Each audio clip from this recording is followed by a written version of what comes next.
What is going on, everybody? Good evening and welcome back to Reviews with Rich Live. I've got to stop banging my desk. I noticed the camera shaking then. It's episode 6, so welcome back. If it's the first time you have joined us, welcome on board. And we're going to have a good laugh tonight. It's always a chilled one, so appreciate everybody watching on the replay and live. My name is Rich, Reviews with Rich. Tonight I'll be joined by Triple G Comics, Peter, Ian, who would usually join us. He's needs a bit of downtime. He's a bit busy at the minute building his cinema room. First world problems. And so it's just me and Pete. But we've got a tremendous amount to talk about, including PlayStation 5's Spider-Man 2, which we're talking about very briefly. I know Peter doesn't have a PlayStation, but we're going to try and convince him today to get one. We're talking about delays within Hollywood due to the actors' strike. Frankenstein, Guillermo del Toro's Frankenstein cast has been unveiled, which is very, very interesting. A couple of rumors in between Sony and the MCU, and loads more. So, welcome on board. And before we do get started, I've got myself a hectic day tomorrow, which is I'm going down to London. For those who don't know, I'm going down to London. My brother's coming over from Spain, and we're doing an epic day where we're going to an Elvis exhibition in the daytime, and then we're going to the Royal Albert Hall in the evening to see Arnold Schwarzenegger at a Q&A. So please subscribe to the YouTube channel, my YouTube channel, this one here, so you can watch the 2 vlogs I'll be putting out in the next few days as well. So it's going to be great. I'm really looking forward to it. I am knackered. I've been away weekend with my family. Hope everybody out there is okay too, but let's go. I won't put you back on to Peter. Brother, how are you? Not bad, mate, not bad. I'm excited just listening to what we're going to be talking about tonight. And I am extremely jealous of your next few days. You're going to have an amazing time, mate.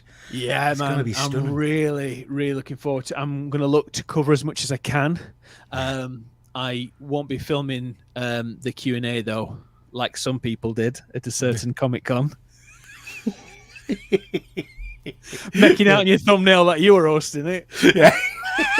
I could have been. You could have been, but you weren't. It was incredible, Rich. I don't do many of these kind of Q&A things, but it was really good. It's given us a flavour for doing more of them, you know. It was. He looks so different to what he looked like in Dark. Is it Dark Fate he's in? Dark Fate, and he was also in Agents of S.H.I.E.L.D. He played Ghost Rider in Agents of S.H.I.E.L.D. Oh yeah, I forgot about that. Yeah.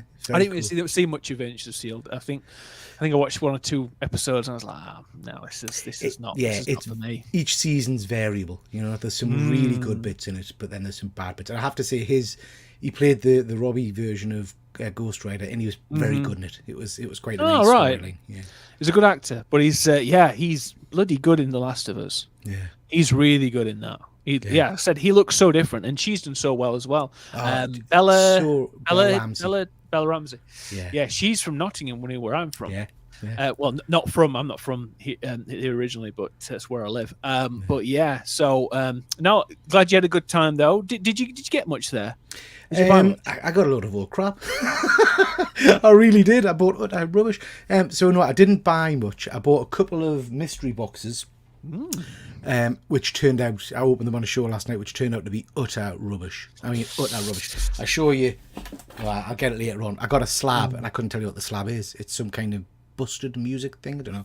I did pick this up. This is quite nice. You're a big movie fan. This is Gremlins, so not Gremlins. This is Gremlins, and it's set during World War II, and it's the Gremlins attacking the tanks and things like that. It's superb. I like that. That's a good idea. That's really, good. Really cool. That's interesting. Yeah. So that's all I bought, really. I didn't buy a great deal. It was more for the meeting up with other YouTubers and giggles and a few drinks. Yeah, that's awesome. Well, we're talking behind the scenes, everybody, about possible Comic-Con / Thought Bubbles thing soon meeting up. So that'll be good. We'll have to do that. Yeah.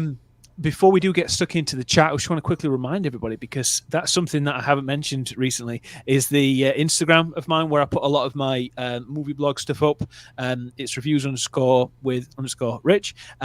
Just if you can follow me on there, that would be great. And obviously, we've got Peter Triple G Comics on YouTube and Instagram. And obviously, don't forget to subscribe to Usually Rich on YouTube. So just to kind of do that thing, because a lot of people don't really stay to the end, and that's fair enough. But I just wanted to just quickly do that as a wee plug. Right. Hey, up here, quite a few people already joining the chat. Fuzzy, yeah, good lad. Thank you for joining us. Just dropping a message earlier. Thank you very much. Good evening, all. Good evening. Hey, Phil. I have to bring you on one night. Sean says, hey, hi, Sean. evening on. That's a great picture that you've got there. Yeah, super good.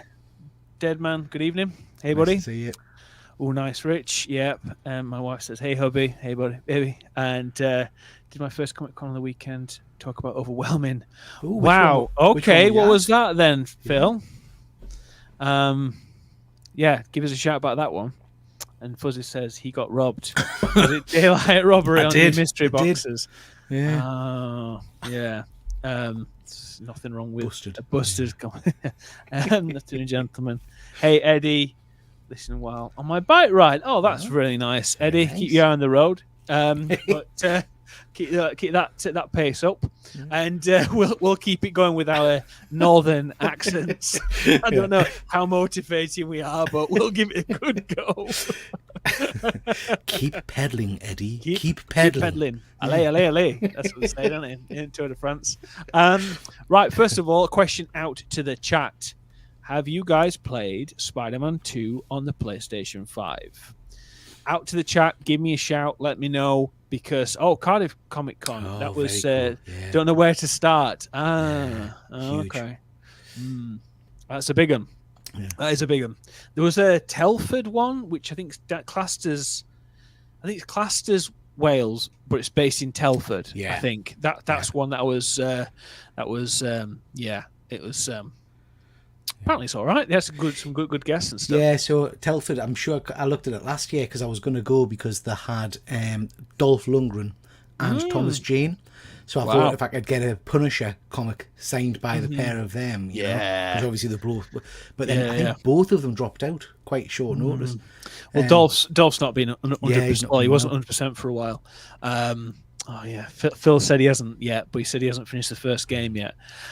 Yeah, I'd recommend just don't. But you can play Miles, but don't break your back to do that one first before you play this one. So everyone's saying not yet. So good.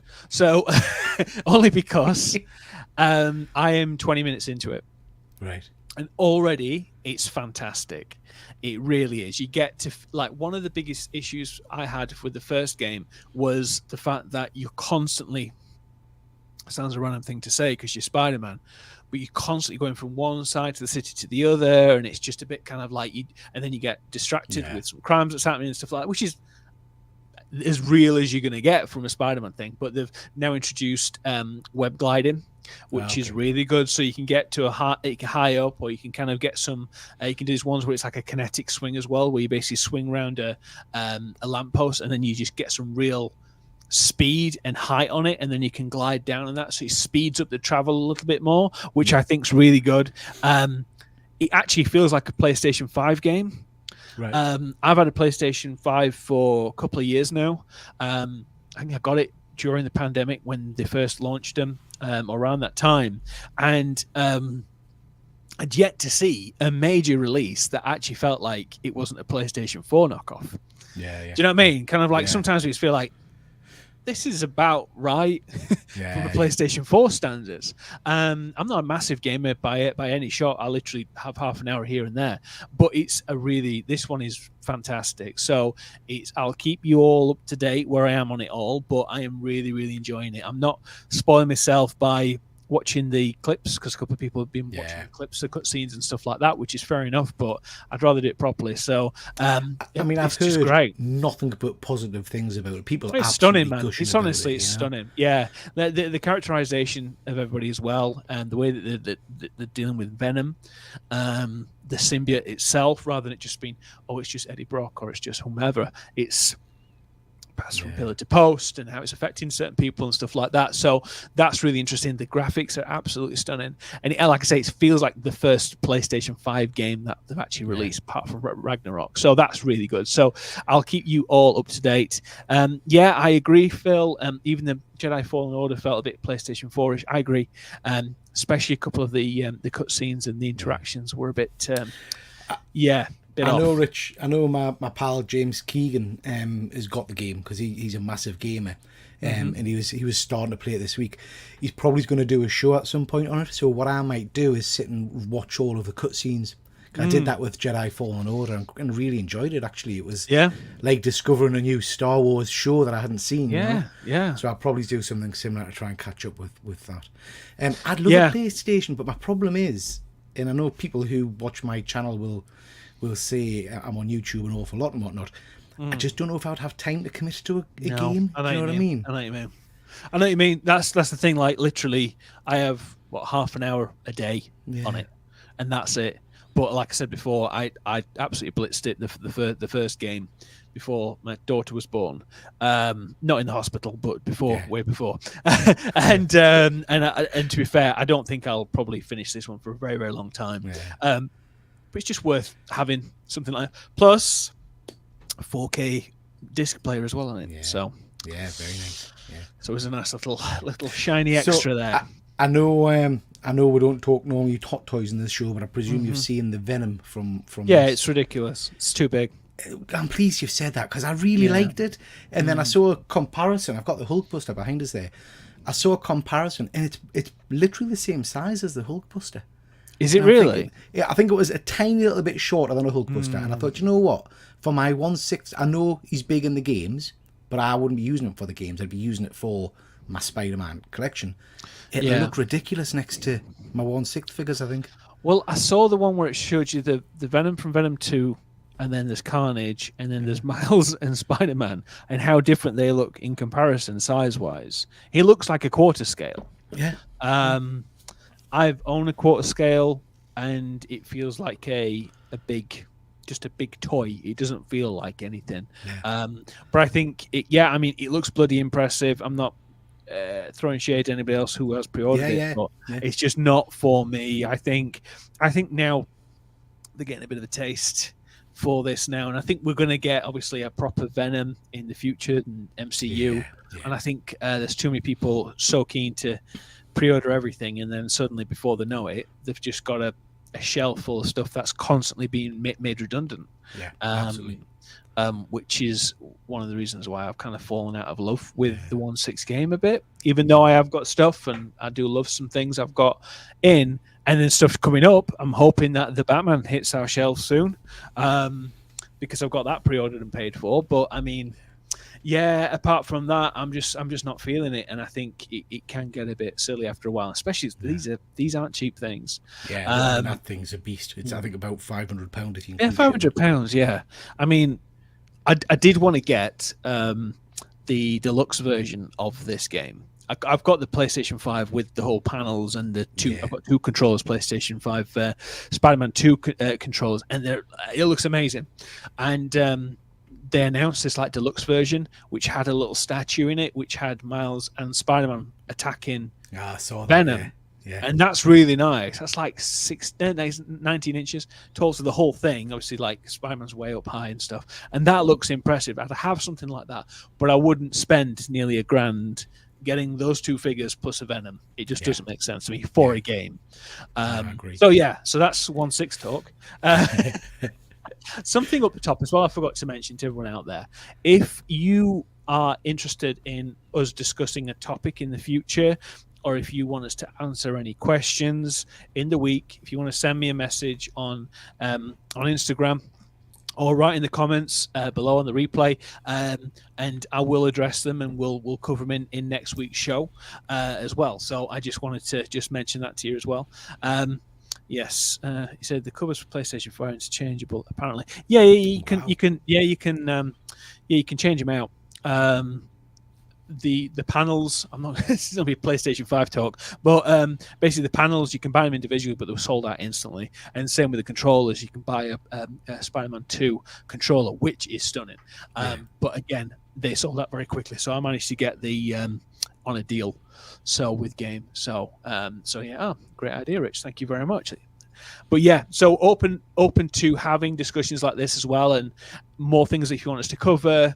Any questions in the week, if you want to ask me something that you thought, I might want to ask Rich or ask Pete something or ask Ian something, you can ask that, and then we can ask it live on the show. And also as well, if you'd want to listen to this as a podcast in the future, because that might be something we might be looking at as well, for me to start putting more stuff out like this and conversations like this out there, so people can listen to while on the move. Very good. Yeah, cool. It's little ideas, little throwing it out there. Yeah. But yeah, so let's get to it, shall we? Movie news for the week. So we have ourselves a little bit of a tidbit. James Bond, Barbara Broccoli, producer, superstar Barbara Broccoli, had a little chat with, I believe it was the Guardian or the Telegraph, and basically said they're nowhere near sorting out Bond. They're trying to reinvent James Bond to a post-Craig era. She went into it where basically they struggled with, during the downtime between Timothy Dalton, which again I really liked, going to Pierce Brosnan and being post-Cold War and all that kind of stuff, and all the way through GoldenEye is like, he's seen as a bit of a relic. So they're going to kind of do something like that, and they're looking at those things at the moment. Of obviously Daniel Craig was an emotional Bond, a very tough Bond, but how does that fit with the world that we're in now? I say to that, we should have someone who is the exact opposite of what we need and what we have right now. We need someone like a Bond. We need some of these heroes that people can strive towards, and have as an examples of masculinity, so in some respect, and someone for men like us. And the next generation is stuff for someone to look up to as well, and stuff like that. I think Daniel Craig did an incredibly good job, because obviously he was suave, he was a bit rough around the edges, but he was able to fight his way out of a toilet, like he does in Casino Royale. And so it's all that kind of stuff like that, which I think is important. Did you see this article? What would you think to that? I didn't. I think it's really interesting. Bond for me has always just been Bond. I know he has changed, but it reflects, I guess, the era and stuff like that. I wouldn't want to say it go too radical. I like Bond as the character he is. He's always been that suave, sophisticated kind of spy who's a bit rough around the edges, as it were. Daniel Craig, I think, was a perfect Bond. I thought he was absolutely phenomenal. I would hate to see them alter the character to try and fit whatever the current trends may be in society and things like that. If you know what I'm trying to say. I do. I know what you're saying. I want Bond. I want. Yeah, I go to see Bond in his action movies, a bit of spy, a bit of intrigue, and I think he's a really nice bookend to the Mission Impossible movies, which are a similar kind of movie, but different action hero, I guess you would say. Yeah. So yeah, I don't know. I do start to get a bit worried when they talk about reinventing characters and things like that. I think sometimes it's a bit of a thing for them to say. It's kind of like the PR have said, say these words, and this is what everyone's saying at the moment, because it seems like they're all saying that, singing from the same hymn sheet. But I think the fact that now Amazon own the rights alongside MGM, and they have got this new Road to 1 Million, the James Bond 007, basically like Race Around the World kind of thing, but with Bond-esque side to it, which I think could be a good thing, but also not. I think it's good, the fact that they're doing it, because it'll keep people in the zeitgeist, people thinking and talking about it. But I personally think something like a Bond, something like event cinema needs to go away for a bit, and come back. But what you were saying earlier about the trends, I think with the Craig era, I think in particular Quantum of Solace suffered from the Jason Bourne effect, where suddenly it was very, very Jason Bourne. It felt like a Jason Bourne knockoff in some respects. It didn't feel that much of a Bond film in that particular. Obviously, it suffered from the writer's strike, but I think it did feel like as a reactionary thing to what the current trend was, which was like, oh my god, Jason Bourne's out, so we need to do something like that, and the fighting is very similar and stuff. So I think they have to be very, very, very careful of that. You know what? I'm a simple man, Rich. I like my Bond. I like a bit of spy. I like a bit of intrigue. I like some great action. I like gadgets. So you need to get Q in there with us. I want to see a fancy new watch. I want to see a fancy new car. You know, those kind of staple things. But interestingly for me, that bit of news you've just shared is great. But I'm far more excited about what you shared last week, which was the idea of perhaps an older Bond in a different tech. That to me really appeals. Yeah, just to me too. Yeah, more exciting. Yeah, I think maybe. Well, you don't know when these things were released, these conversations were had. But I think that rumor of the whole 1960s set Bond thing, I think that's the way forward for me. Personally, I think it's a good way of doing a bit of a palate cleanser between that and maybe doing something else in the future. But so it's just very interesting. What do you guys think out there in terms of this Bond discussion? What do you think to it? Let me know in the comments below. Fuzzy says that Feige book seems interesting. Been reading snippets on Twitter and definitely has me intrigued. Are you talking about the MCU, Reign of MCU, Fuzzy? I'm assuming so. If that's the case, I'm trying to avoid reading too much because there's so much in that book and you're getting all the good stuff on your Twitter and all that kind of stuff, but I want to read it. That's going to be very, very interesting. I think it's out already. It's called The Reign of the MCU, and it does look. Apparently, there's a lot more kind of the discussions in terms of what went right, what went wrong. So the Edgar Wright Ant-Man, for example, and the discussions of what happened there and why he left the project and all those things, because written by a number of people who contributed to the MCU or worked on it or were some way affiliated with it. It's set up with a number of interviews as well. That's how it's kind of put together, because we don't get to see any kind of why they do a reshoot on this bit and why does Cap's beard look so different in Infinity War, say, for example. And it's true, because there's a bit in Wakanda, he looks completely different because he had a beard stuck on and things like that. And why did they changed the story somewhat, and how they had Captain Marvel in Endgame before. I think they filmed her stuff first before she actually did the solo film and things like that. So very interesting. It's definitely one that's on my radar. I'm keen to get into that one. I think it'll be really interesting book. Yeah, I think it'd be really interesting. Thanks for that, Phil. I think it could be a good shout, doing something like a pod as well, or maybe just using the audio from this and maybe putting it out as a pod as well. And then they're talking about the book. So Fuzzy said a female Bond ? For me, no. I think they could just write a really good story. Don't have to have the IP behind it or anything, and have just a strong female character. Like Salt. Do you remember Salt? Yeah, I really enjoyed Salt. that. Yeah, that was Salt brilliant. Was very good. So I thought that could be good. But you know what? Black Widow could have been great as well. I think the timing for Black Widow sucked and all that. So that could have been a really strong movie. Bad timing. You know? That was such bad timing. They could have released that. I know they didn't, but they could have released that between Civil War and Infinity War.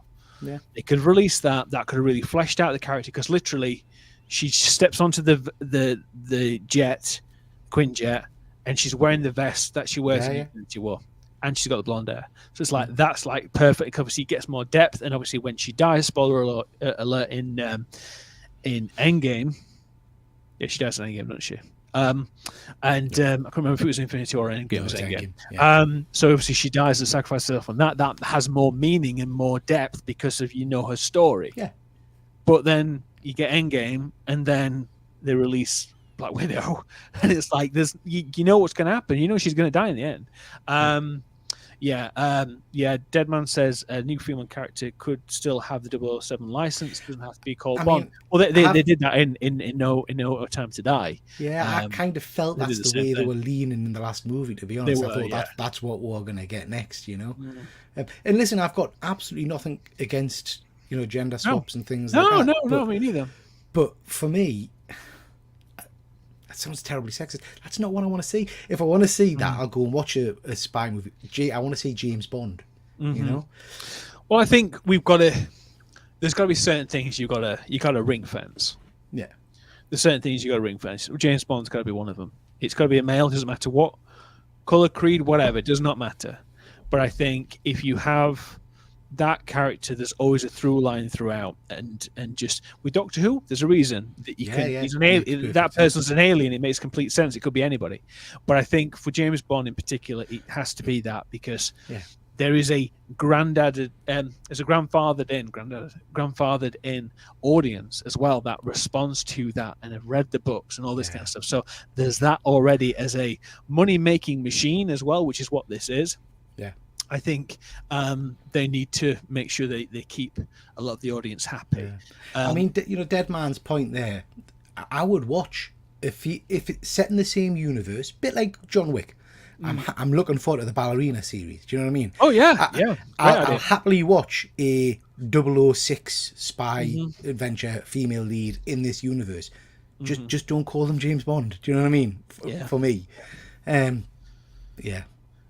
and that's the thing. It's really something that they have done. They have had a Bond as an equal in, say, No Time to Die. Especially, she was very good in that, and she obviously had the 00 number as well, which obviously she gives up at the end. But it's I think for something like James Bond, you need to have that consistently, a male of some kind. But yeah, that's not get too much into that one. Fuzzy said Black Widow should have been brilliant. She was amazing. His backstory. They shot themselves in the foot massively. I think the first half of that film is very, very good. The last half got very silly. You can't change Luke Skywalker for Lucy Skywalker because that's not the character. Agreed. Just write a strong female character. Doesn't have to put the IP behind it. That's my argument with all this. Is that when the gender swap or whatever they do, is that why don't you just write a really strong character of that background or whatever and start up their own franchise on that rather than piggybacking on somebody else's. Just my thoughts. I might be wrong. Say in the chat if that's the case. All for female lead IP, but it's not as double as yeah, absolutely. Yeah. Like Peter said, the ballerinas, obviously that's from the same universe as John Wick. They hinted at a couple of that kind of gypsy land people that he was part of in the last one, the Russian lot. He was part of that in the fourth one, and obviously there was ties to his previous there, and there's a lady in that who thought she could have something as well, her own film or spin-off or whatever. But yeah, there's opportunities to develop this, but I think you don't want to dilute the brand as well at the same time. But yeah, very interesting points all around.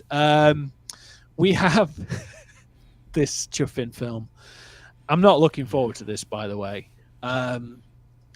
Basically, James Wan on in Empire magazine has had this interview, basically said a lot of this stuff that was obviously talked about, it's been blown out of all proportion, and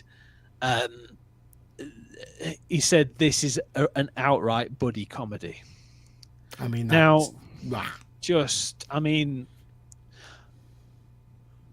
considering there's all that other stuff when it comes to the tone is going to be quite off as well by all accounts, what the lot of the initial screenings are. I think it's just a chuffing dumpster fire. I think they should just release this on HBO Max and walk away.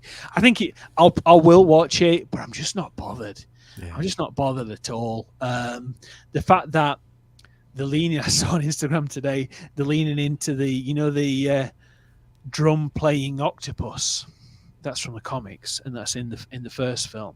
They did a little thing on their DC Instagram today of like, oh yeah, you think you know him, and all. Oh, for God's sake, come on, stop trying to be Guardians. Do you know what I mean? Stop trying to do all this stuff. Just make your own thing and make it good, and stick to your guns rather than just constantly pivoting and changing. But if they, which I think is going to happen, something really bad is going to happen to Arthur in the first part, and then he brings out his brother out of jail. It's just like Thor. It's just Thor: The Dark World. Yeah, that's what it is. It's just silly. It's just really silly. I mean, I'm not. It upsets me more than anything. I did enjoy Aquaman 1. I'm not going to lie. I thought that was a really good movie because I was totally unexpected. I didn't know a great deal about the character. Yeah, we watched the trailer and we talked about it on this show not so long ago. And the tone of the trailer for me was totally off. And then seeing that comment, it really does tie into what I felt for the trailer. I thought, this is not what I want. Well, with the voiceover and all that kind of stuff. And in my head, you know, a really simplistic kind of thing, but in my head, I've always been a comic book reader. But at times in my life, I don't know how you've been, Rich, at times in my life, I've almost been ashamed of that because it was seen as something pretty immature, and a grown man doesn't say you read comic books kind of thing. And a lot of that stemmed from the silliness of Batman 66, you know, the Adam West era Batman. People saw superheroes as being a bit of a joke, a bit of silliness, you know. We then got Batman 89 with Keaton, blew everybody away, because actually comics can be cool, and they can be gritty, and they can be realistic. And I feel like we've gone through a phase of getting everybody back on board, and people thinking, do you know what, these are great movies. And then we're just nosediving back into stupidness in Thor. Thor, Love and Thunder was just the epitome of trash, and now this looks like it's going to be the same. And I feel like we're getting back into we're being a bit of a joke, you know. And exactly. Well, I think the comic book genre should have subsections within that genre. So you can have, say, a western within comic book. You could have this and all that kind of stuff. So it's kind of very similar to what comic books are. But you've got to have a mature element to this. The fact that you're releasing Blue Beetle, where that film, by all account, felt like it was from 2003, and it just wasn't a step forward in any way, shape, or form. And this looks like that as well. And it's just such a shame for the fact that as well, DC. I'm not getting too much into DC because I'm chuffing sick of talking about it sometimes.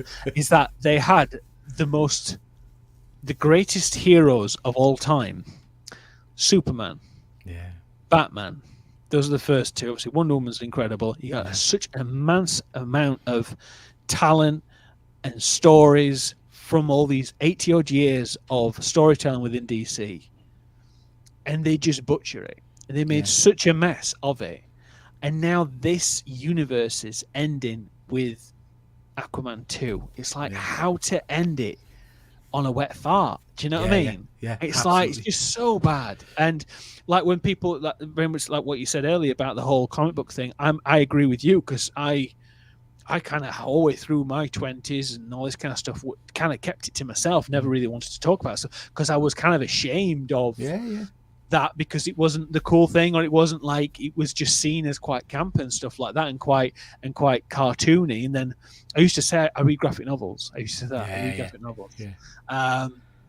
And I think that's the thing. It's just kind of having those breadth of stories, having a Logan, having things like that really kind of, and obviously the Dark Knight trilogy set that apart. But I think it undoes so much by having films like this and the Marvels that's coming out and things like that. It's just kind of like, okay, do you even know your audience anymore? Do you know what I mean? I think people's tastes have changed. They want event cinema. People aren't going to the cinema as much as they used to now. They're not. They're just not. Unless it's a Barbie or Oppenheimer or all these kind of stuff like this.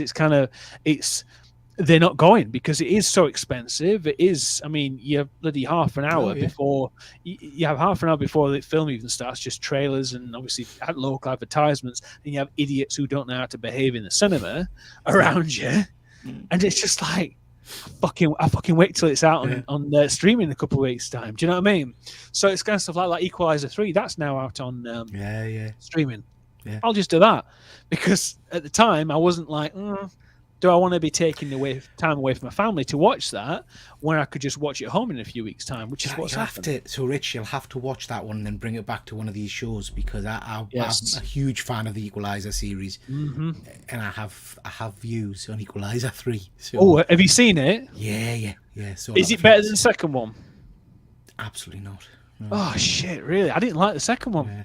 I'm interested to see what you think, because for me it had some brilliant bits, but a lot of it was just flat. But what you think. Yeah, because I enjoyed the first. The first one was amazing. Second one, good until halfway through, and then it just got silly. What's happening there? Balloons? What's happening? What's going on there? Did you see that? I did.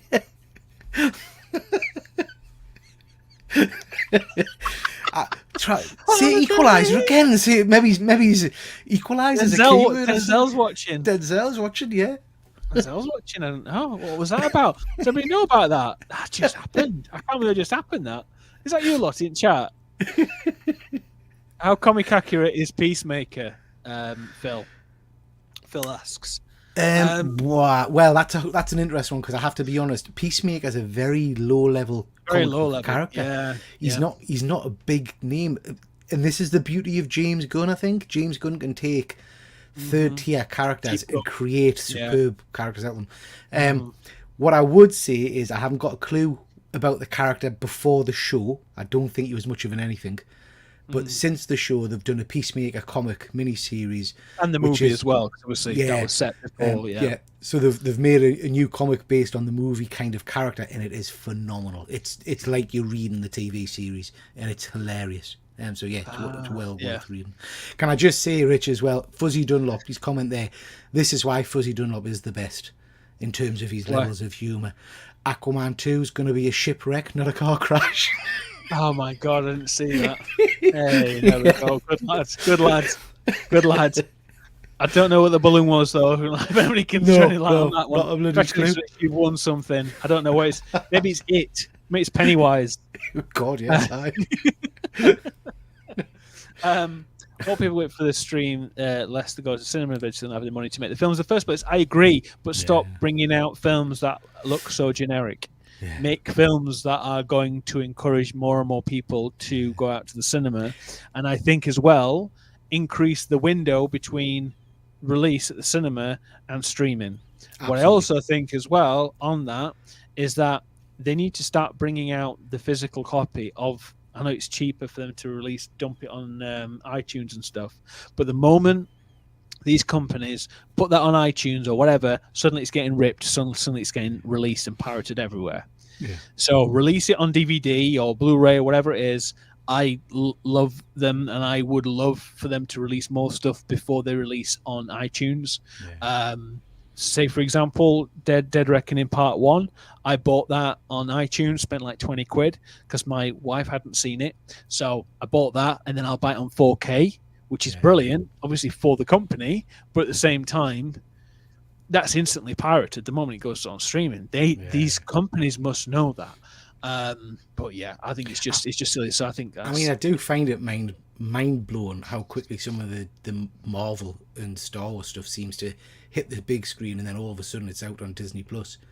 And it does make us sometimes, particularly for movies where I'm on the edge, I'm kind of I'm not sure, it does make us now stop and think, actually, do you know what? I'll just wait. Like, we were talking, what's the Scorsese one? Killers of the Flower Moon. I've got no intention of seeing that because I know I'll be able to see it on streaming.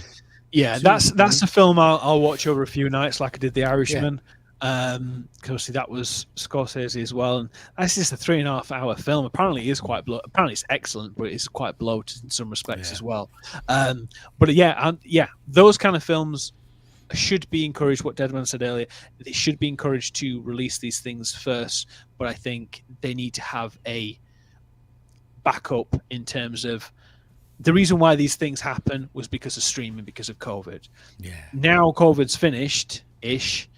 They need to start going back to the old school method because the streaming wars, companies are bleeding money left, right, and center. No one's making any money, and they're missing out on this physical media, which was making them money back in the day. Reason why Batman Begins did so well, didn't do very well in the box office, but it did so well at DVD. It got greenlit to go and do Dark Knight. What happened there? Stuff like that. Do you know what I mean? There's films that don't do that well at the box office or do okay, but they have such a massive following or whatever on DVD, and obviously the money's coming in from that. Then it just makes sense for them to do that. But I've started rebuilding my collection of physical media anyway, which I spoke about before. But I think it's something that people are going to look back on and go, shit, I shouldn't have taken all that to car boot, or I shouldn't have donated all that to charity shop because I'm going to have to pay £10 a time for a film that you can't get anywhere else. People in the chat said totally agree. Deadman said totally agree, but will they? I hope they do in the future. Maybe there's another way of releasing that physical media, or maybe changing the time frames. I don't know, but I I think once people like collecting. Yeah. They like seeing that they're investing in something that maybe long term there's some money in the future, or I've got this, it's exclusive and things like that. I think if they start doing more things like that, I think they will make it more of a commodity, make it something that it's not expendable, like music. Look what's happened to vinyl.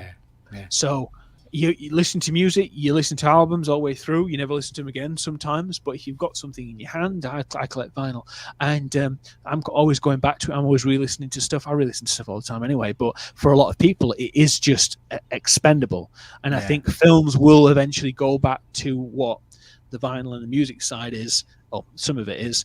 It's just a thought, but yeah, I think hopefully that will end up happening. Nothing like popping an old DVD case and throwing a movie on. 100% agree. And then as well, what I've found, I'm doing a video on this one day soon, is kind of you're committing to it. You're committing to watching a film. It's so easy to go, this is no good, or let's move this on, shall we? Let's go on to the next thing. What else is on? So you're actually committing to do it. You're committing to watching a film, everyone's switching off the phones and locking into a film, rather than just being on Netflix, putting something on, and it's just all right, and that's on in the background while you're talking to your missus or you're going on your phone and stuff like that. So I agree. I think maybe sooner or later people will get wise to it. I know I have, certainly of recent times. Fuzzy said, I read today Leo is older today than De Niro was when he made Goodfellas.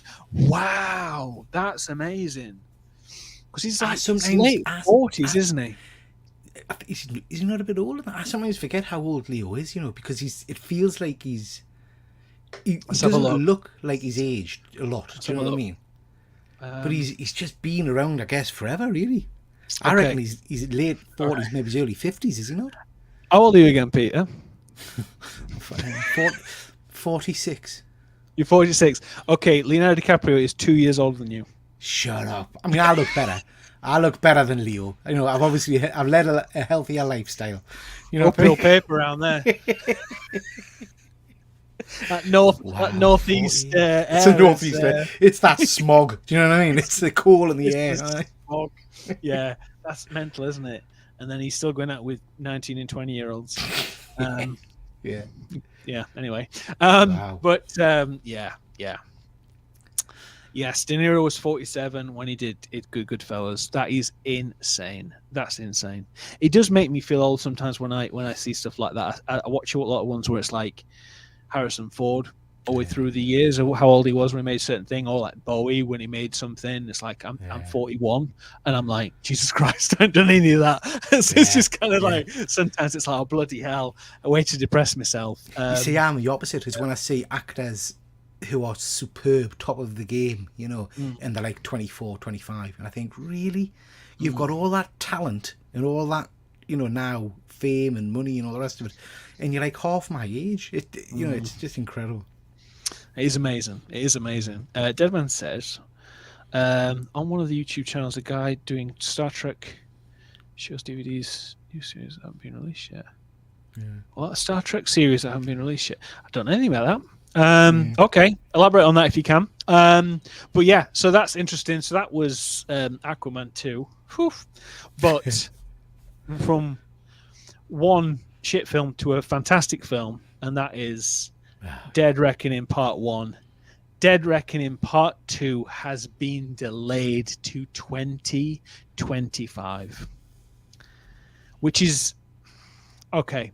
So they released Dead Reckoning Part 1, I think it was like 1 or 2 weeks before Oppenheimer and Barbie came out. Terrible. They could have delayed it. They could have brought it forward. And they did a really bad job as well, because they did a lot of it on IMAX. They did a lot of it, and then they gave up that to Christopher Nolan, who's an IMAX darling, and obviously a lot of the money came out of that and went on to Oppenheimer's bottom line instead. So I'm hoping by this bad news, we are going to have a better window of opportunity for them to make as much money as possible, to kind of have like a clear slate like it is at the moment. There's nothing else going on. Yeah. Release a film like this and you just got plain sailing. You could it'll just, because not everybody goes and sees a film on the opening weekend. Yeah. Top Gun Maverick showed that. They kept it in the cinema for over 2 months, and they got 1.3 billion because of the older generation, stuff like that. Didn't want to see it on the first weekend because they knew it'd be busy, but going repeat viewing as well and stuff like this.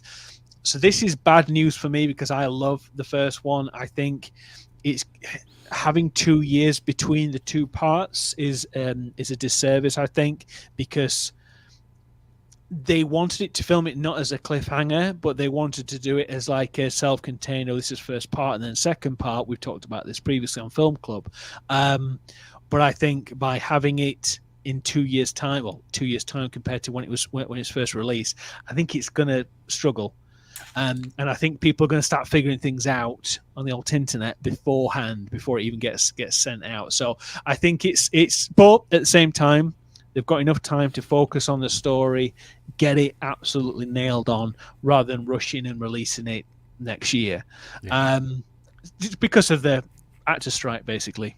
Yeah. I mean, I've got a couple of thoughts on this, really. Mm-hmm. Go ahead. Part of us thinks it's a massive shame that it's not closer together, and the reason behind that is, and I'll be honest, I loved that movie. Yeah. I don't think there's any denying it's quite confusing. It takes a little bit of getting your head around some of the storyline. Yes. And I worry that 2 years between watching the first one and the second one, they're going to have to do a damn good job of bringing us back up to speed and helping us remember what the hell was going on. I agree. That said, this might be a great opportunity to re-release the first one a couple of months before the second one. You know, I don't know how possible that is, but they did that with Avatar, didn't they? Yeah. That might be another way of getting some money in, I guess. The biggest thing for me though is we've had this strike, or we've still got the strike. I think it would have been worse for them to have bolted themselves to a release date next year. Yeah. And then as soon as the strike's over, try and mad rush through it and get it done as quick. Because that way you're going to cut corners and you might not get the quality that you want. At least, I guess, this way you know that you're hopefully not going to get a rushed product. They've got time to develop, time to get it right, and all the rest of it. Well, I think, this is, by all accounts, going to be the last one, I think, for Tom Cruise. So they're going to have to finish it on a really amazing note for people to look back on this body of work, because it is tremendous. But it's just a shame that we're not going to see it before. He's still on this now before he does anything else, and I think eventually, Tom Cruise, obviously 61 years old now, I think he needs to have, because he's such an amazing actor, I think he has to have more breadth of different characters, very much like what he did with Collateral and Valkyrie and War of the Worlds, stuff like this, where he's he's a fantastic actor, and I think he's just doing more stuff like that. So it's maybe not as much of a blockbuster, but more of a character-driven thing. So less stunts, just I was cracking on with the acting. I'm not being funny, like you say, he's 60-odd years old there, Rich. A couple more years under his belt. He can't maintain this. He can't do it forever. No, you know? No. And the thing is, as well, he doesn't want to be known as just the stunt guy. Yeah, do you know what I mean? My fear with Tom Cruise, and I love the man. I think he's tremendous at what he does, but he does have a bit of an ego. You know, I would hate to think that as he becomes unable to do the stunts, we'll see a diminishing of the stunts rather than looking at other things to do. Do you know what I mean? I'd hate to think we don't get the spectacle of Mission Impossible because he's not willing to compromise on what he can physically do anymore. Does that make sense? Yeah, I understand what you're saying there. Yeah, definitely. But I think this could be the perfect time to bow out while he's still in his prime. I mean, someone to be in his early 60s still be in his prime, it's ridiculous. Oh, it's insane. It's insane. I haven't been in my prime for about 23 years. I passed mine a few years back, I think. But no, it is interesting that this is happening. There is going to be more ramifications of these strikes. The fact that it has gone on for so long now, it's over 100 days now. and it looks like it might not be resolved this time before Christmas. It's just insane. Next year is going to be an interesting year at the cinema, isn't it? Yes, it is. It is. It's going to be very similar to what they did with COVID, where they delayed films from this year and they're basically moving them into this position, like they're doing with Bike Riders, they're doing with Dune 2 and stuff like this. I think it's going to be more of things like that. It's going to happen, but I think it's going to be a bit of a wasteland next year. There's not much else coming out really. Something else we'll be talking about in a minute as well that's also being moved. Fuzzy said next year cinema will be dead. There's obviously not expecting cinema to bounce back for that long. Not literally dead, of course. Deadman says, I remember having the first Back to the Future film on VHS. The second came out VHS the same day the third one was released. Wow. So I watched all three the same day. That was fun. Yeah. I remember I used to get, I don't know if anyone else remembers this, X-Rental. Yeah. So X-Rental videos. So we used to get those before they released them normally because they were quite expensive. But we used to pay, like Judge Dredd, I think I remember getting the Sly one. We paid quite a bit for it at the time because we knew it wasn't going to come out for like over 6 months before it came out again on an actual video to buy it at HMV. I almost said MTV and HMV. But it is amazing that. And we had Back to the Future 3 always on VHS at me and my granddad's house. Me and my brother did. It was great. But yeah, something that's also been delayed as well, and that is Deadpool 3. It's been delayed, and there's been no confirmed date as to when it's going to be moved to. So there's a lot of post-production to do, and still, I think it's about another halfway of the filming to do still of it. So it's going to be a while off. I think it's going to be back end of next year before it even gets released. I think, it could be a good thing because it could be more of an event thing. But at the same time, it needs to, MCU definitely, I mean, they need to do it right, obviously. They need to make sure this one's an absolute banger. I'm happy that Hugh Jackman's coming back.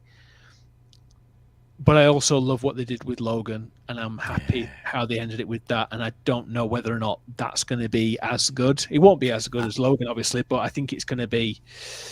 It might be a bit of fan service, and I'm hoping it's not. I don't think this will impact the Logan story at all. No, because this is set. This is set now where Logan was set in 2029. Yeah, and it'll be a Logan from a different reality, so it'll not even be the same character, probably. You know? Again, I'm sad to see this delayed because, as Fuzzy's kind of mentioning, I'm starting to think, what am I going to be looking forward to seeing next year at the cinema? You know, because I love this. I love the event of going to the cinema. You know, it's great watching it at home, but the cinema is a special place, I think, for me. So I am starting to think, God, what are we going to watch? But then I do keep coming back to, if it means they're not rushing stuff out, I'm happy with that. I'd rather wait a longer period and have a first class film. You know. Yeah. The only danger I think I've got is exactly what you said before, Rich, is that in the day we're living in these days, it's going to get harder and harder and harder not to hear all those spoilers and all those cameos and stuff like that. You know? The moment they release a trailer, it's people pick it apart, and I'm guilty of that myself, of doing the same with No Way Home. When they released the first trailer, and there was that other one that leaked, and there was that lizard getting hit by something invisible, and I picked that apart as well and stuff. I did the same. Yeah, it's just I guess it's slow news days when it's like that. But up here, look, this is it. Fuzzy said something that's back in the day as well. I had a rental copy of Days of Thunder.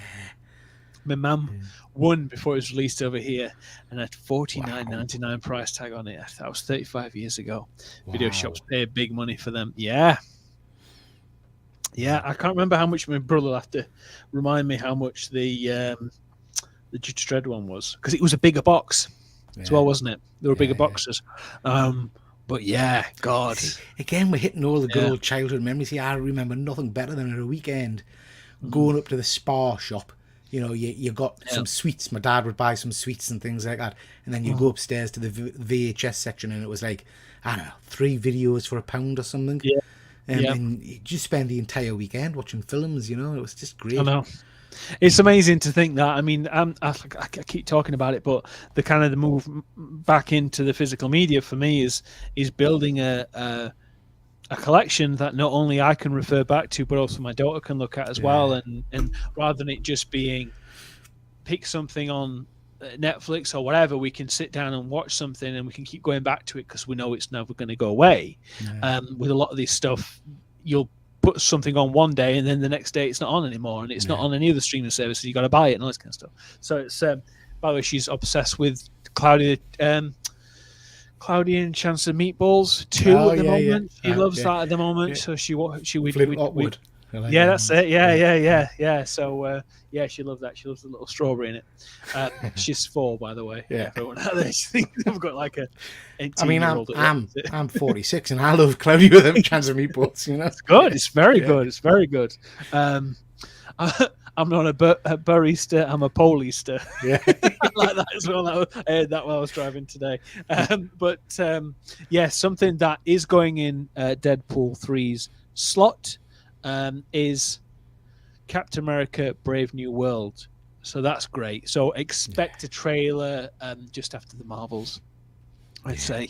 I don't know what they're going to do with this. I hope it's a move forward in the right direction. I think the fact they've got Harrison Ford in it, obviously playing Thunderbolt Ross as the president, I think that'll be very, very interesting to see what they do with that.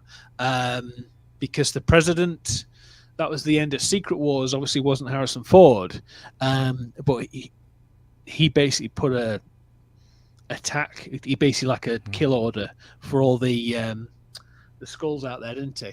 Is that right? Yeah, that's right. It literally washed over me, and I wasn't bothered about it. But yes, very interesting to see what they do with that, and how it's obviously going to tie into the Marvels as well, because there's the Skrull thing happening there as well. With that film, I'm not bothered about it. I don't know. The more they keep putting out of that film, by the way, the less I'm bothered about it. The trailers aren't very good, but so this one, I like Sam Wilson. I think he's great. As a Cap, I think he's likable. I think at the end of that show, he earned the stripes, as it were. But I don't know what they're going to do with it. I really don't. I absolutely love Sam Wilson as Falcon or as Cap. I love him as Cap. And again, sorry to go back on about it, Rich, but the hot toy of Falcon, of Cap Falcon, which I've got, is. Have you got the Cap Falcon one? Yeah, it is amazing. I love that design, love that costume. This film has me completely and utterly confused. I don't recognise the title in terms of it linking to any other previous comic book stories or anything like that. What I do think is, when they've been talking about cast, you've got Thunderbolt Ross, who obviously is the Red Hulk. We know we've had confirmed, I forgot her name, was it Jennifer Garner? Who played Betty Ross in the... Colony. Is it Colony? Colony. Jessica Connelly? Jennifer... I can't remember her name. Pity. But she played... Betty Ross. she's Liv Tyler. Liv Tyler. Yeah. Who the hell is Jennifer Connelly? Anyway, that's Jennifer my age. Connelly's from Eric Banner one. She's from the Eric Banner Hulk. Right, okay. So she's the one from Top Gun Maverick. Ah, right, got you. So she's playing Betty. I think I've heard that the guy Tim Roth who played Abomination's going to be in it. Apparently he's in it. Feels very much like a Hulk movie. So are they going to start planting this? We've seen the horrific version of Scar in She-Hulk. Are they going to start trying to plant the seeds for a World War Hulk or something like that in this? I don't know. I think they need to get it more to kind of Winter Soldier level. I don't think we're going to get that. The guy from Incredible Hulk, the one with the big head, the leader, he's meant to be in it. Yeah, he's in it. So I don't know whether or not it's going to be like maybe of a league of supervillains or something taking on Cap, or I don't know. It's going to be very interesting, because obviously then they've got the vibranium thing for the Thunderbolts, which apparently they're going to go after, or it's going to be adamantium. I think they're going to be going after in the next film. So Thunderbolts going to be the next year as well. I don't know. Yeah, I think so. It may serve as a part 1 and part 2, because I think Cap's in the Thunderbolts as well. But I just thought it was quite interesting that they've actually thought about it and thought, okay, let's move Cap there, because that's pretty much in in the tank, as it were, Yeah. ready to go. So that's good, because that's filmed and everything. But yeah, so that's due to come out. Yeah. There are rumors. I'll talk about this very quickly, and then we'll move on to Alien. But apparently, Sony Marvel Universe will reportedly become canon to the MCU. Apparently, I can't see it happening. No. They're going to be doing extensive reshoots of Craven once the actor strike finishes, which I think pretty much kicks him out of the James Bond running. But yeah, they're going to do some extensive reshoots on that. Yeah, I don't know what they're doing with that. I think if they do that, I mean, the fact that we've got what we've got with the Venom in the game and what it looks like, and then we've got this. And the last time we saw Venom from the Sony universe, I like Tom Hardy a lot, but I just hate what they've done with Venom. Yeah. But yeah, it's that's in the Feige book. Yeah, that's where it came from. If I said that, that's from the Feige book. So that is going to be part of that eventually. Whether or not they're going to fold them in and maybe, like what we said before, it kind of take the things out that work and then maybe reset them using those, very similar to what maybe James Gunn's going to do with DC, but taking the things that work out and then maybe rejig them a little bit, maybe what they're trying to do with like Daredevil and stuff. But I don't know. But again, Secret Wars is the answer to all that, isn't it? That's the clean way of doing all of that. Yeah. If the big companies get their heads together and decide this is what they want to do, Secret Wars is the ideal mechanism to say, there you go, guys, look, at the end of this film, ta-da, this is your new joint universe. I have to be honest, Rich, I have absolutely no desire to see that at all. Other than, I mean, we've already got the Tom Holland Spider-Man, so other than seeing him cross over, I've got no passion to see Morbius. Definitely don't want this version of Venom. Give us a decent version of Venom, you know? No, I agree. So yeah, I agree. Well, I haven't seen Morbius yet. I don't want to see it. It's all right. I might watch it on train tomorrow or something, but I've got no inclination to watch it, and just I think most people are like that as well. We're going to be getting a Madam Web trailer at some point coming out this week, which again, zero interest. Apparently, it's like a Terminator where they're trying to save Peter Parker. I think by all accounts as well. It's just do you know what anyway. The problem is the big problem for me is 5 years ago or something like that, it wouldn't matter to me what comic property we were talking about. I'd be excited because it's a comic property. So I'd be, show us what you're going to do. But we've had so many duds from Marvel all as well. Three of them. You know, all three of them, yeah. That at this stage, I'm kind of thinking, do you know what? I just haven't got the energy anymore to even get excited anymore. You know, show us the trailer, and if it's exciting, maybe I'll get a bit more on board with it. But no, I agree. But we have got something that's less comic book focus and more, hopefully, something different. That is going to be Guillermo del Toro's Frankenstein. Yes. They have confirmed Mia Goth is the bride, Oscar Isaac is the monster, and Andrew Garfield as the Doctor Frankenstein. I think that's great. I mean, that cast, you couldn't ask for a better cast. I was going to say, I mean, Oscar Isaac, I really love the guy. He's done a fantastic job with a lot of the stuff he's done. He's obviously been in some subpar stuff, including a lot of the sequel trilogy, and also with Moon Knight. I think he's good in it. I think that obviously the writing wasn't that great. Andrew Garfield is fucking amazing. What he does in Hacksaw Ridge, he's unbelievable. And that moment in No Way Home, where he gets MJ, he gets MJ, and then she goes, "Are you all right?" And then it just tears up. That's just heartbreaking. And just I think it's going to be really something special. Guillermo del Toro, I mean, what a legend. I haven't seen the Pinocchio he did. That's on Netflix. Apparently it's pretty good.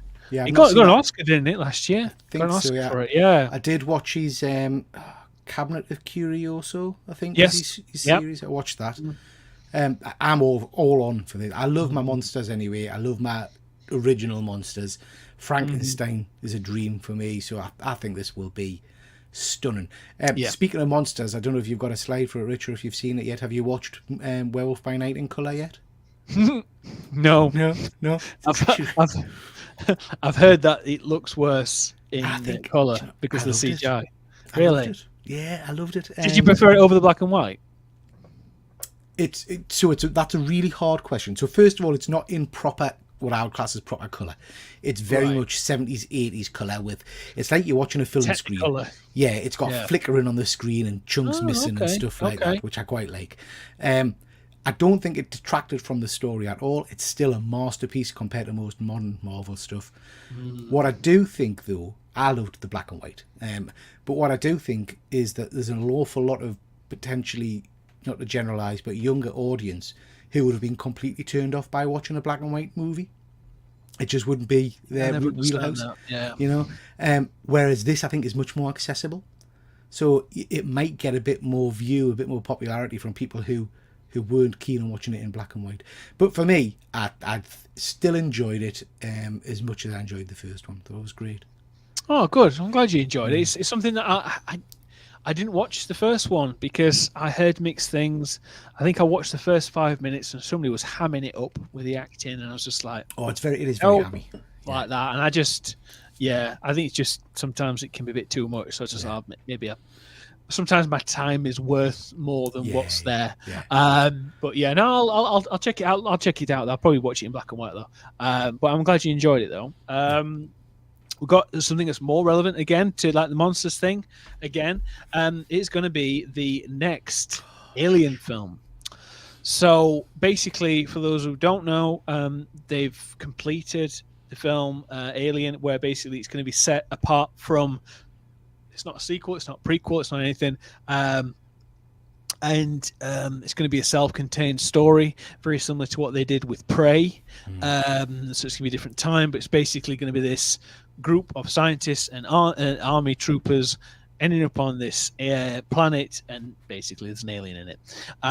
So that's a very rudimentary version of that story, but it's going to be very self-contained.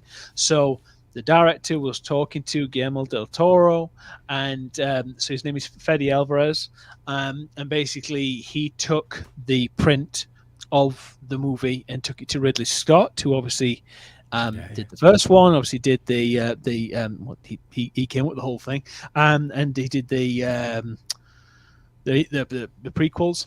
I forgot the name of them, but he did those, and obviously was one of Prometheus, and then was it Alien? Covenant.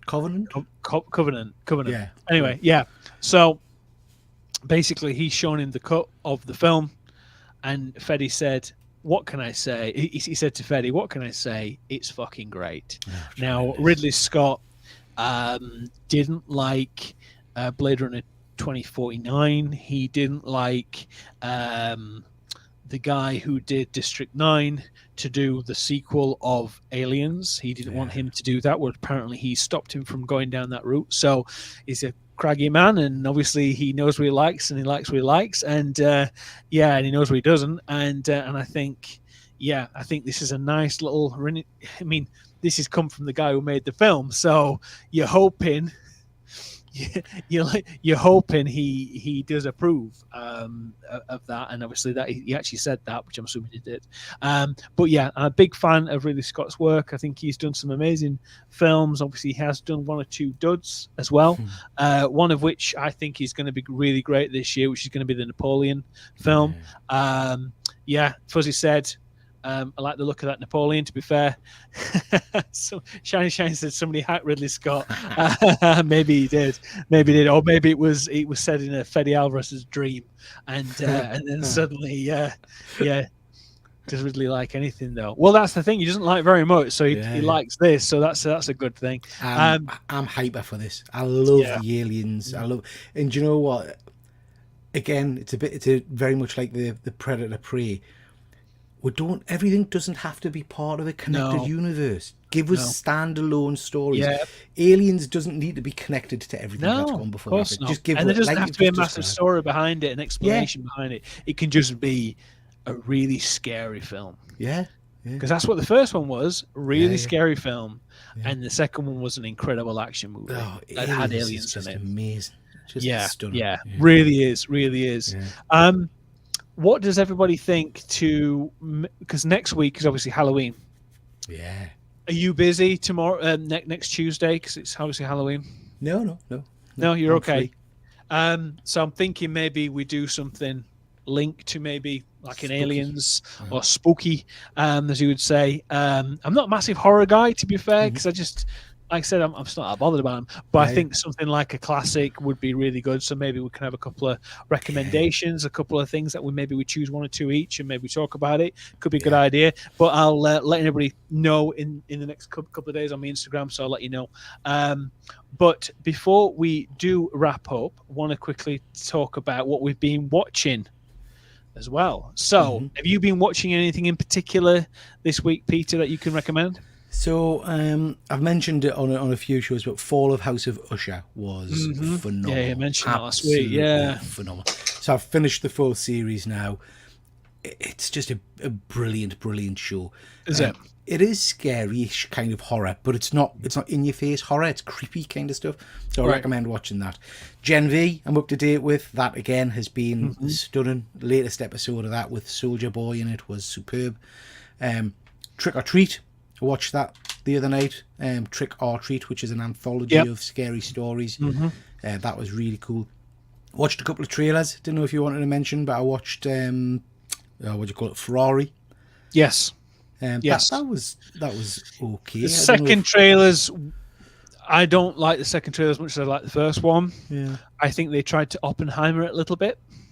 Yeah, the styling of the trailer. We were going to talk about that more for everyone who might have noticed that the thumbnail had changed, because it was going to talk about Ferrari in the Napoleon trailers. Yeah, Napoleon. There was nothing else to really talk about for the week, but there's a lot of happens with the changes and delays and stuff. But the Ferrari trailer the film looks amazing.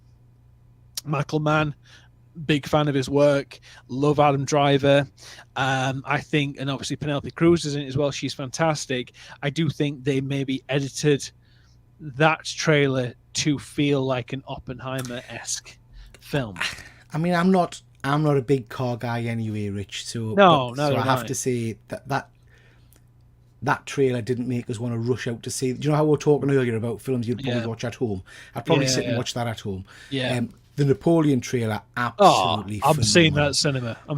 Phenomenal. Even if it was released on the day on Apple TV, I'd still see it at the cinema because that looks epic. I think there are some movies with big kind of sprawling battle scenes and things that I think you've got to see on the big screen to get that, to drink it in. You know? Yeah. Well, it's Ridley Scott again. Yeah, he's phenomenal. He's phenomenal. Yeah. And then tomorrow night, I don't know why, but tomorrow night I'm going to see Five Nights at Freddy's.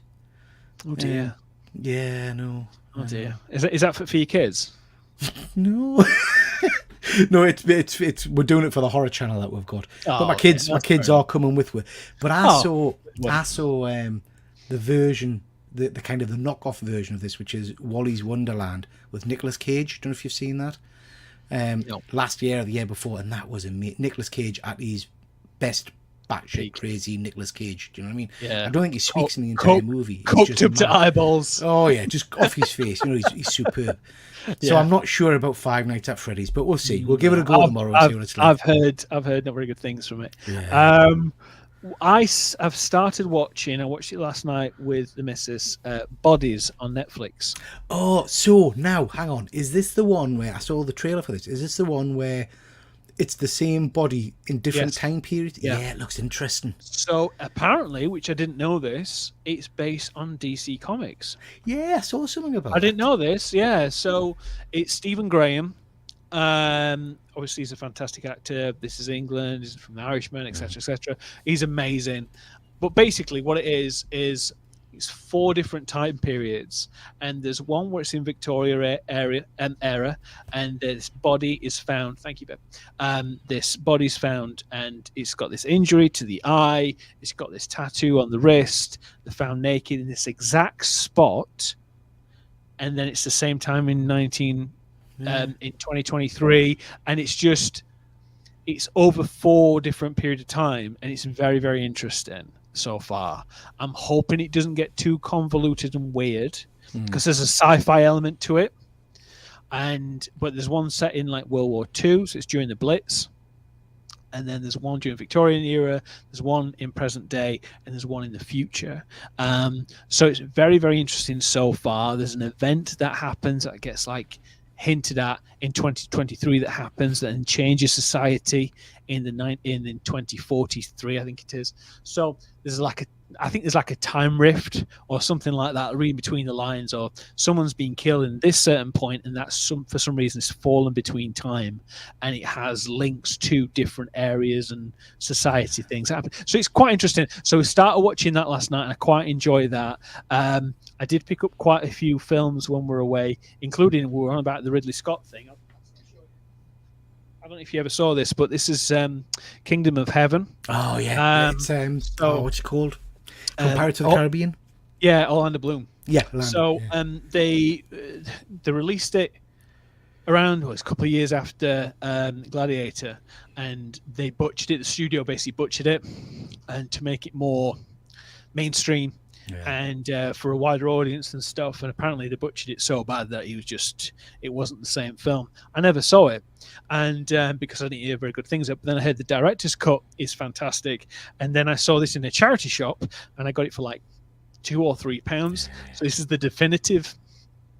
I really think it's got like 3 or 4 discs in it. Yeah, so I'm going to be watching that this week. So I'm going down to London tomorrow, so I'm going to be getting a couple of films on my iPad loaded up. I'm going to be watching those. But yeah, so in terms of anything else I can recommend, I don't think there's anything else I can recommend right now, but I'm going to be doing a bit of a thing where I'm going to start recommending a few more things to people out there who may not have seen them.